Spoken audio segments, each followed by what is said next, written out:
excited to be here to do My this. name is Laura Foster. Guitar player extraordinaire slash resident fun guy at Northside Trio College. Quinn. I'm actually Charlie's cousin. Little Baker. Eddie Baines Blanton. I'm a junior at Lowndes High School. Peterson. I'm a student at Lowndes High School.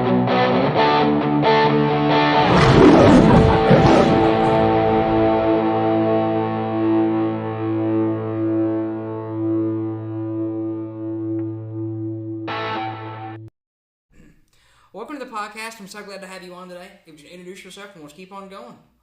Hi, my name is Gabby, and I'm a senior at Valdosta State University for my bachelor's degree in elementary education. To start out, my family was a little bumpy when I was growing up, and we were in and out of church, but things started changing for me the more we got to church, and I realized by the age of 12 that I was a sinner, and my Savior was Jesus, the one who died on the cross for me. A year later, I lost someone that I considered a sister to a car accident. And after that, my relationship with God definitely shifted and I grew angry towards him. And around that time, I started high school, and that brought, everything that high school comes with, the anxiety, the depression, which eventually led to some very dark thoughts. I had been out of the church and away from God, and the enemy had me exactly where he wanted me. And I remember one night when the thoughts were really bad, I was laying on my bed and I heard God say, "My child, this is not what I have for you." And God reached out to me and reminded me that I was not in this life alone, and he was faithful and opened the door to my previous church. And he led me to work in kids ministry and actually led me away from nursing to elementary education, which that's a story on its own. But he has just blessed me in so many ways, but the biggest blessing was what he did for me at the cross. That's awesome. Love to hear that. And it's so cool when I get to hear stories like that because, some of it, I've heard a lot of it, some people I've heard all this, I've heard their story and that's why they're coming on because I've heard it. When there's some people and I'm like, I don't know what the story is, but I know they have one, and you're that case, and it's so cool to hear that. But when it comes to how you and your brother and the rest of your family, you came to Northside, how'd that happen? So, I actually came to Northside through Chick-fil-A. What? That's funny. That is hilarious. So, I started working at Chick-fil-A the spring of 2022 and met the infamous Drew Haruska and Drew Faircloth. Oh, boy. I was looking for a new church at the time, and, I had asked around Chick-fil-A because that was where I was working at the time, Right, yeah. And some of my coworkers, had churches that they went to, and as I was, talking to different people, the two Drews came out of nowhere. And and they invited me, and I went one Sunday and I loved it. It was a little bigger than I was used to because the majority of the people that we had in the previous church that I was at, there was maybe 100 people in attendance every Sunday. But everyone was friendly here and they welcomed me with open arms. I'd actually tried out a couple of other churches, but for some odd reason, Northside kept coming into view, and I prayed about it because, you need guidance in choosing a church. Right. And I've been here at Northside for almost 2 years in October, which is crazy. Wow. Yeah. That's awesome. And that's kind of the same, I just crossed the 2-year mark, here in April. So that's really cool to hear. The Drews, I'm not surprised by that at all. Especially, so I know Drew Faircloth, better than Drew Haruska, but that does not surprise me one bit. Yeah. Because they're always trying to, it's they're on if Northside had a recruitment team, right? Yes. They need to be at the top of that recruitment team because I remember it was, I think for Wednesday night, and I kept telling Drew because we had a class together, it was engineering, and I kept telling him, I said, I want to come, I'm, just been busy, and that was not a lie, I was really busy, but I was wanting to find the time, and then Drew's persistence, and God, was like, hey, invite this kid. Well, he did, and then I started coming to Wednesday night, and then, and I've said this before, half these podcasts wouldn't exist if he wouldn't have done that, because I did them on Wednesday night. Yeah. And so I think about that, and I'm like, God, you knew what you were doing there, huh? And it's so cool, but, so, one of the things I did want to ask was, how did you get into the choir here at Northside? three major people, I guess you could say. Okay. One of which was Ashley Clark. Okay. Rachel Black, Mm-hmm. and the Lord, obviously. Yeah. And, you know, I laugh about that, but I'm serious. Yeah. Like, those three people were very influential in me joining the choir. When I told Miss Ash, which she was my manager at the time, that I was going to Northside, she said, "You should join the choir." I was like, yeah, sure. Yeah. I was so unsure about it, and, you know, I wanted to learn more about the church first and get comfortable.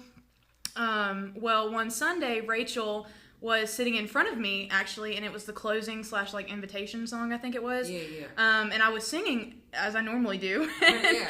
And after they finished, she, like, turned around and said, "You have such a pretty voice. You should join the choir." And I was like, "Oh, thank you." You know, like, you know, you just have that, like, kind of awkward, like, "Oh, you know, thank you." Like, I'm not trying to, Right. you know, and, after a month about praying about it and asking God if that was where he wanted me to serve, I got the answer, and I'm so thankful because I have met some pretty incredible people in the choir. And that is, you know, evident when I joined too. Like, one person that sticks out to me, and I think to you as well, is Mr. Doug. Like, Mr. Doug is absolutely hilarious, and I plan to interview him at some point. We haven't talked about it, but I plan on it. Like, he cracks me up. Like, it doesn't. And then, like, you know, like, you two go, like, I guess, I don't know what you got, bickering back and forth. Like, you know, but it's so. And funny. he's gotten to the point where, like, you know, if I, like, come in late and I'm, like, sitting in the pew and I'm just, like, you know, just chilling because they're, you know, finishing up practice or whatever, and he's, like, waving me over from the pew, and he's like, "You need to be up here." And I'm like, no, it's fine. Like, I'll just go to the next service, you know. You know, yeah, and the guys over, you know, towards the end, they do that to Noah, too. They're like, "Come on." They're like, "Come on." Yeah, that's hilarious. So, and we can talk about more than details, too, but what's it like being a sub at Lowndes? So, there's never a dull moment, to say the least. Oh, yeah, I enjoy it, you Yeah. know, although I have had to sub more at the high school this semester due to my class schedule, and I'm not gonna lie, like, some of y'all scare me a bit, like, I know. high Hey, schoolers I hope I didn't, but, scare like- me, like, they're, like, towering over me, and, you know, like, I'm fairly young, and, some of them are, like, closer to my age, and I try to stay away from, like, you know, 11th through 12th grade, just because, like, they do not respect me. They're like, "You look really young to be a sub." Yeah. And I'm like, "Listen, this is not what I want to do right now, but this is what's paying me." So, and like I said, like, I didn't expect to become a sub, but I learned that it opened more doors, especially with me trying to become an educator. My favorite memory of being a sub was actually one of my first times at the high school, and my not-so-little brother, CJ, was a freshman at the time, and I was looking for jobs, and I came across Miss Torres, who, surprisingly, was my math teacher my love Miss freshman Torres. year. She's my homeroom teacher. I love Miss Torres. She's so sweet. And I clicked on it, accepted it, and found out that it was CJ's math teacher at the time. I didn't tell him anything until it came time to eat dinner, and the look on his face was priceless. He was like, "Are you serious?" That is hilarious. And I, like, did he speak to me when I subbed? Absolutely not. But it was by far my favorite memory from That subbing. is hilarious. And of course, you know the one I'm fixing to bring up. Which, okay, so, and I find this funny that you said you didn't really want to sub, you know, 11th, because I would think it was 11th grade I was in the time. Yeah. And so I guess it was one of those instances where you had to go in there that you were like, there's no other option. But, so, Gabby, you know, subbed for my 11th grade teacher, Mr. Teehee, when he was out. And it was funny because, like, a few days, I think, before that, you know, she had followed me on Instagram because of everything with Northside and everything. Here's the thing, I didn't know her at the time. So, she comes in, and then I whisper over to the guy behind me. I'm like, "Dude, the sub followed me on Instagram for some strange reasons. I didn't know who in the world she was, but I was like, I'll go with it, you know, because I saw we had a bunch of mutuals. So I was like, and then I made the connection. I was like, wait, she probably goes to Northside. I just don't realize it yet. and then I was like, oh, that makes sense. And then because I think too, like I think I could be wrong about this, and you may not remember, but I feel like you might have like looked at me a few times, thinking like, I know who that is. Yeah, like because like I had seen you at Northside a couple times, and I was like scrolling through Instagram, and I remember like I came across your profile, and like it said that we had so many friends in common, and I was like, oh, let me just add him. Because at that point I was like trying to, make friends at Northside, kind of get involved a little bit more. And then the next, like a couple days later, that's when I subbed for your class, and I was like, oh my gosh, I hope that he doesn't think I'm weird or something, because like I did not plan this at all. Because at first I was like, hold up, that's weird. But then I put the dots together and I was like, oh, so it wasn't weird. Because I won't lie, I'm very like particular, like, because you don't know who's following and stuff. So I was like, do I want to accept this right now? Like, I don't know, but I did, and I'm glad I did. But so what impact has the Northside College ministry and Will had on you? It has had a huge impact on me, actually. I was really thankful when God opened that door to Northside because they had a college ministry. My old church, like I said, there was maybe like 100 people in attendance every Sunday. But it was a mix of K through 12th and a lot of older people. Yeah. And there was literally no one my age. Then I started coming on Thursday nights to Strive, and I loved it. Eventually, I began coming to life groups on Sunday mornings, and it just became a part of my life. I love Will as the college pastor. I actually met him and Ayanna for the first time at the Georgia Military College Christian Collegiate Fellowship club group. That's a mouthful. Yeah, so we shortened it to CCFC. It's just a little easier to get out. Yeah. And crazy thing was, I didn't start going to Northside until like way after that meeting. And I had I didn't even know Northside existed. Like they had come in, Will had led our group, and it was my first time in that group meeting. Like I wasn't even planning on going, but I wanted to plug in at Georgia Military, and I ended up going that day, and I met some of my like close friends now. And I met Will and Ayanna, and it wasn't like, that personal connection, like, oh my gosh, hi, like friends or whatever. But, it's like, good to see you, Yeah, and I didn't expect, to figure out, later on that I would be coming to Northside. I bet that was a shock. You're like, wait a minute. Yeah, like, I know this guy. Wait, does he remember that? I don't know, honestly. Like, I haven't really talked to him about it. When this comes out, you're going to have to ask. Because and then come back and tell me, because, like, I've got to know. Because that is crazy cool. And, awesome. Yeah, like, I never knew what God had in store, even before I started going to Northside. And the thing that I love about Will as our college pastor is he actually encourages us to serve in the church as Christ has called us to do. And that led me to the kids ministry, which has become an even bigger part of my life and serving God and where he has called me. And, going with that, like, I would definitely encourage people to, like, serve because, there's so many areas in Northside that you can serve. And it's crazy. Like, I didn't even know how many ministries we had. But, like, I think it was the new member breakfast thing, that I went to, and they had all these tables set up, and they had like a list of everything, and I'm like, oh my gosh, like you can't help but like be a little bit overwhelmed by that. And so I'm very thankful, that he is the college pastor and, where he's leading our group of college kids. And one of the things I've said about Will and Noah is it's so cool because they have either, they are still in or kind of our situation, or they are just now out of it, right? So they know what it's like to be in college, be in high school, and know what these experiences are like and kind of what's going on now because they were literally just in it a few years ago.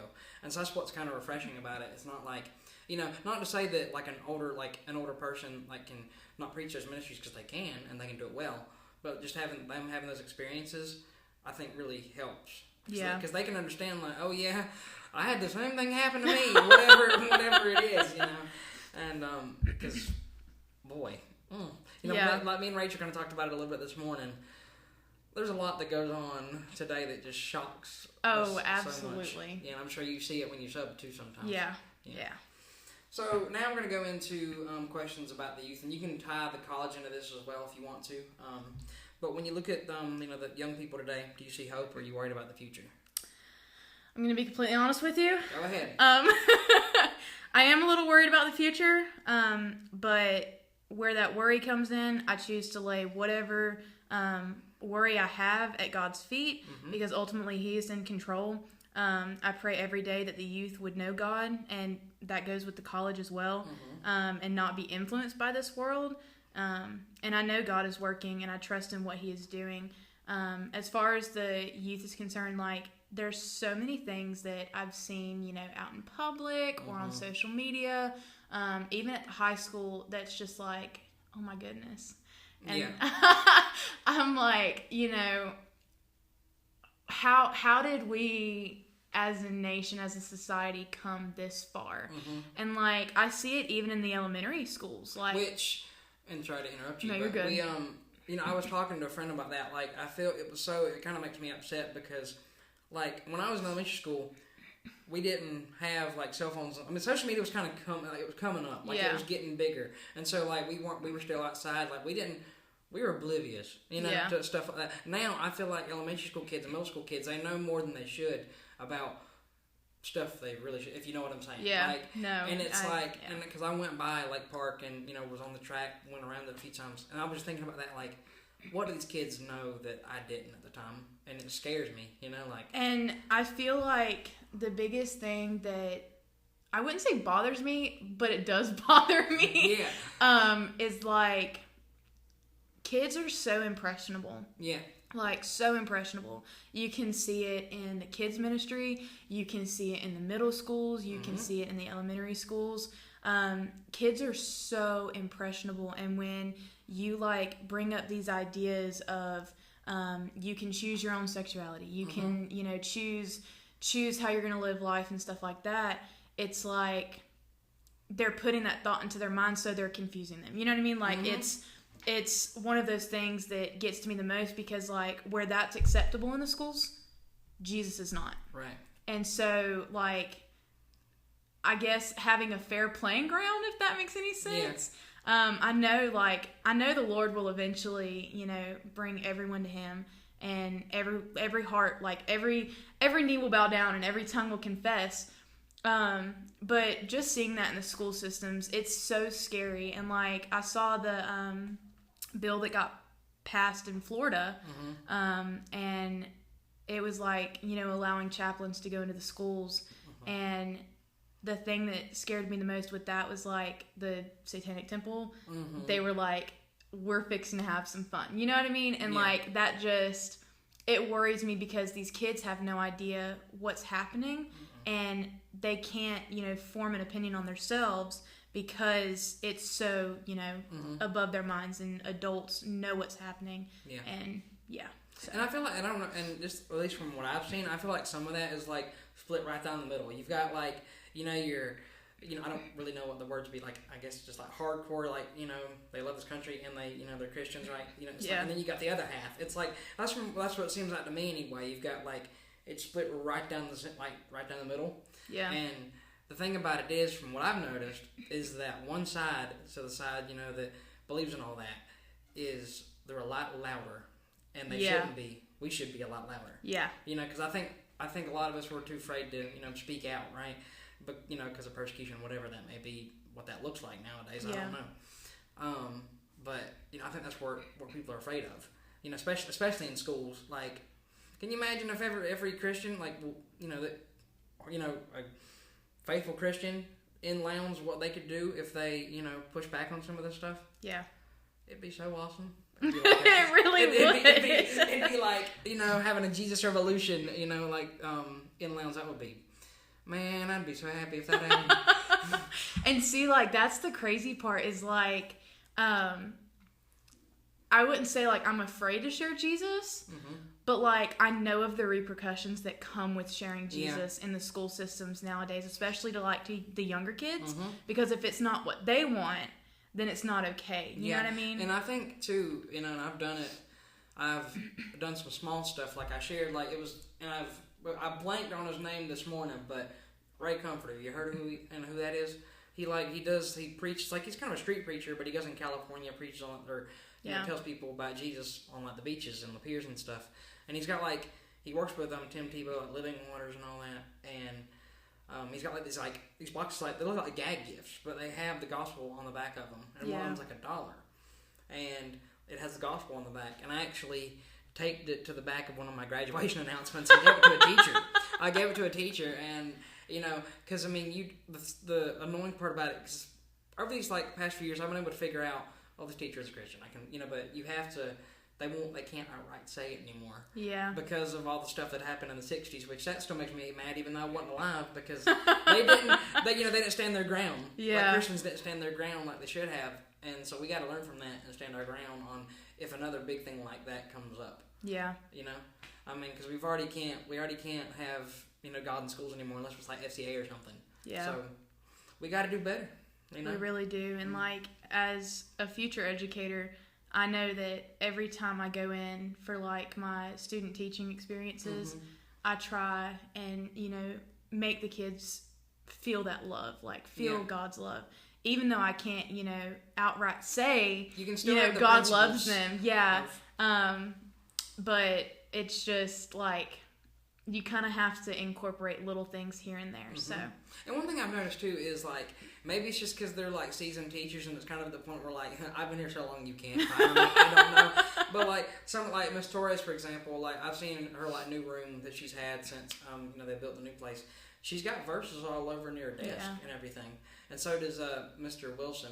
He teaches the college readiness, and and so it makes me wonder. I'm so where's the I guess it depends on who your bosses are. Yeah.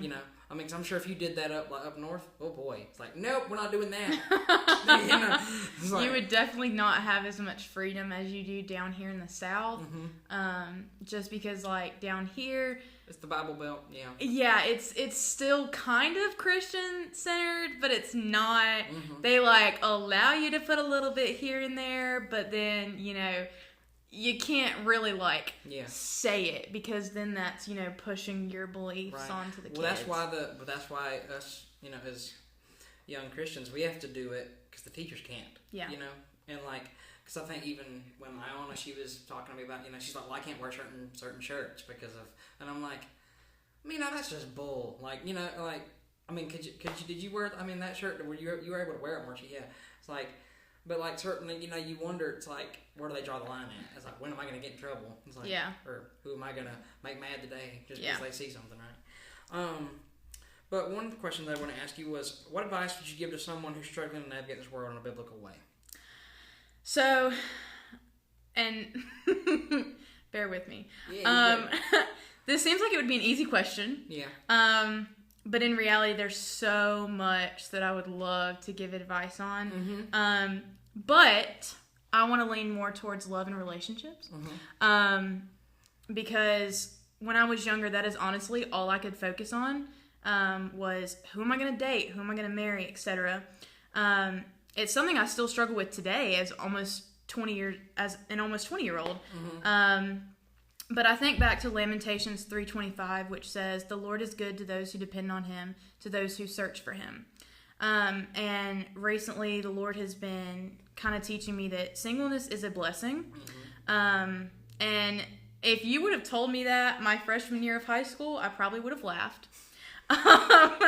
And I say that now because it truly is, singleness is truly a blessing.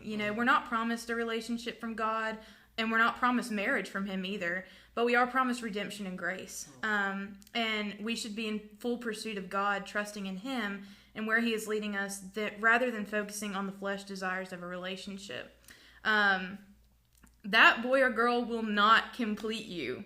This is not what a relationship is. It is about two broken people brought together by a perfect God to serve Him. Wait on His timing and continue to walk in His will for your life. In God's perfect timing and in His perfect will, everything will come together. And this is the time of your life to grow your relationship with God and seek Him with your whole heart, because like I said, singleness is a blessing, and you need to use that to grow with God. Amen. I couldn't say it any better myself. But I mean, like for me, I was thinking about it too. I mean, you know, especially if like you feel yourself that you're not, spiritually mature, then you got to work on you got to work on that before you even think about trying to, go find a partner. Like, because, sure you can grow each other, but like you've got to be on that certain level of like, because.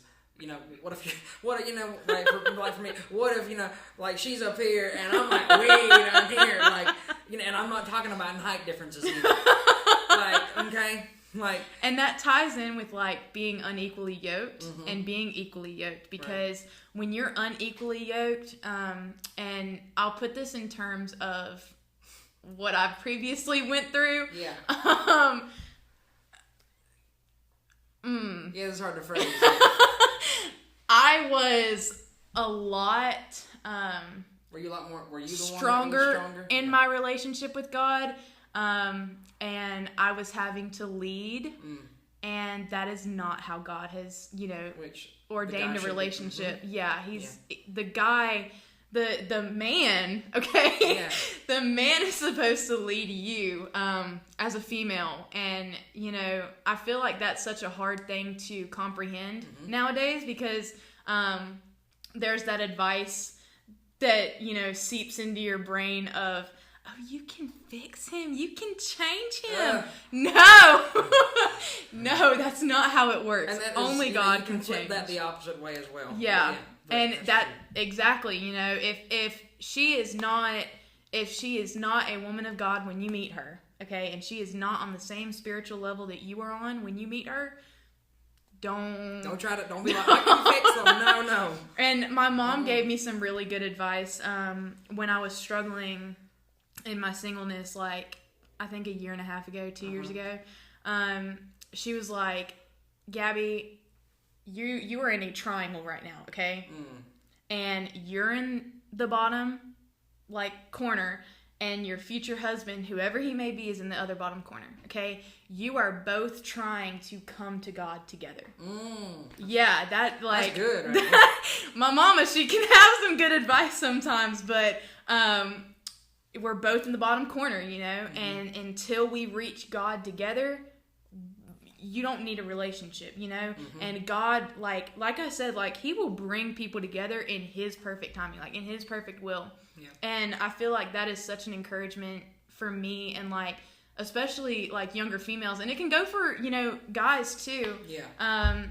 But like we're not promised a relationship, okay? That's like bottom line. And I've had a couple conversations with some friends that have struggled with like, oh, if I just grow with my relationship with God, then he'll provide me with a husband.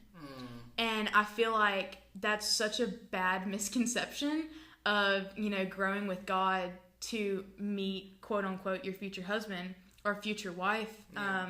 And that's not the way that we should look at it. We should look at it as, I want to grow with God. I want to grow in my relationship with him. And if he feels the need to bless me with a husband, or if he feels the need to bless me with a wife, then so be it, let his will be done. And I feel like so many people take that and twist it, and they're like, if I just do this, then my future husband will arrive on my doorstep. No. It's like the first person I see on my doorstep. Right here. So that would be my advice, is just remember that singleness is a blessing, and to use it to grow with God. Yeah, that's good. And one of the questions I really want to ask you was, and I love asking this one, is if you could describe NBC in one word, what would it be and why? So I actually kind of struggled with this one. I'm not gonna lie. So because some people, like, if they don't, ask for the full set of questions, it's just there. Yeah. So they kind of think about it for a minute, and they're like, what? But yeah. So there were many words that came to my mind, but intentional. And the definition of the word intentional is done on purpose, okay? Which I thought was like mind-blowing, okay? But Northside, I believe, does everything for the purpose of serving God. Through the choir, children's ministry, college ministry, the media team, and missions, and so many more. Because, like I said earlier, there's so many. Yeah. But, like, they're all serving the church for God. The body of Christ doesn't work without the arms, legs, and the head. And Northside is a true body of Christ. And, you know, not, like, comparing or anything, but, like, the previous churches, I feel like, you know, some parts had more power, if you will, and some parts had less, or they weren't focused on as much. And Northside just has this, like, even, like, distribution. Distribution. I don't know why I just struggled with that word. You're good. They have such an even distribution among the different ministries. And I knew it from the moment that I stepped through the doors that first Sunday morning, you know, and I'm so thankful that God has brought me here and allowed me to serve and grow here at Northside. Yeah. So. And one of the things that, you know, with interning here for the summer was that I could really see that, you know, the staff, all of them, especially Pastor Albie and everybody, they care about each and every single ministry equally. There's no ministry that's left out of the loop. Yeah. You know, and that's part of it is that, you know, they care about each and every single one of them.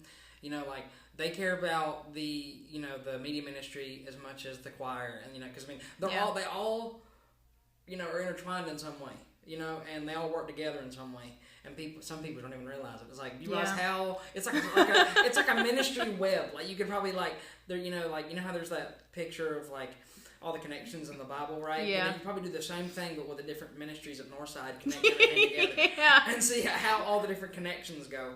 Yeah. But, yeah, for sure, like, and I still sit there and wonder sometimes, how in the world do they keep it all straight? Listen, I am trying to become a more organized person, and the way that they handle organization here just, like, blows my mind. Like, I could take some tips. I think we all could take some tips. For my final question, what is your, like, life verse, and why is it your life verse? So I actually have two. Yeah. We're cheating. I'm joking. I actually have two. And one, it's always been around, but it never had as much of an impact as it has this past month. But John 3:30, he must become greater and I must become less. And I feel like we go through life focusing so much on ourselves and focusing so much on, like, saying, okay, I don't really like how this is said, so I'm gonna change it up a little bit so that it benefits me, you know. And we live in that culture, you know, like, people will gladly, you know, twist Bible verses and everything to make it fit themselves. And I feel like when they do that, they are definitely making it about themselves rather than seeking God. And that goes along with, like, Bible studies. You know, when you're reading the Word, you're not looking for yourself. You're looking for God. Yeah. And I've come to realize that, you know, within the last year, is when we're reading the Word, we are so focused on how we can change ourselves rather than looking at the one that can change us. So, like, that verse has really been like on a big, like, billboard neon light sign. Like, look at this one, we're right here. Yeah. And then the second one was actually the verse that God kind of revealed to me when He was bringing me out of that darkness, out of that season of darkness. And that's Matthew 10:31. Which is, fear not, for you are worth more than many sparrows. And to go along with that, like, when I struggled with my anxiety and depression, it was linked because of, like, I didn't feel like I had any worth. Like, I didn't feel like I was worthy to have a boyfriend or, like, anything like that. And I'm still not, you know? Yeah. But I found worth through God. I found worth through His sacrifice for me. And that verse just, like, stays with me. And every single time, like, that's my sparrow tattoo that I have. Because I'm really bad at starting like gospel conversations, but the one thing that has always been constant with like people, you know, talking to me, they're like, "You have tattoos?" Yeah, I do. I didn't even know that. I'm like, yeah, I do. And then, you know, I'll show them, and like they all tie back into Jesus, because like I want, and that's a way you can start the conversation. yeah, that has been like the biggest help for me. And like the sparrow goes right into my testimony, like God bringing me out of that darkness. And you know, the fear not, for you're worth more than many sparrows. I feel like so many like young girls, and even, you know, young guys. I'm not like No, you're good. Keep going. not like pushing guys to the side. But I feel like that's a message that can be used for many people nowadays, because they're trying to find their worth in something. They're trying to fill that hole that, you know, obviously me and you know can only be filled by Jesus, but they're trying to fill that so that they can have, you know, some sort of sense of worth in their lives. Right. And I feel like that verse really kind of ties it in, like, you know, God loves you. You know, you're worth more than many sparrows in His eyes, and just like remembering that. So yeah, hey, I love it. And yeah, that was great though. But is there any final things that you want to say, words of encouragement, or anything like that before we get out of here? No, I don't think so. I feel like I talked enough. No, you're good. You are good. Well, thank you so much for coming on. I'm, you know, really excited for this one to come out and see what God does with it. I'm really excited too. So. With another episode of the Young Minds Podcast coming to a close, I just want to remind you that you are never alone and faith is action. So let's get out there.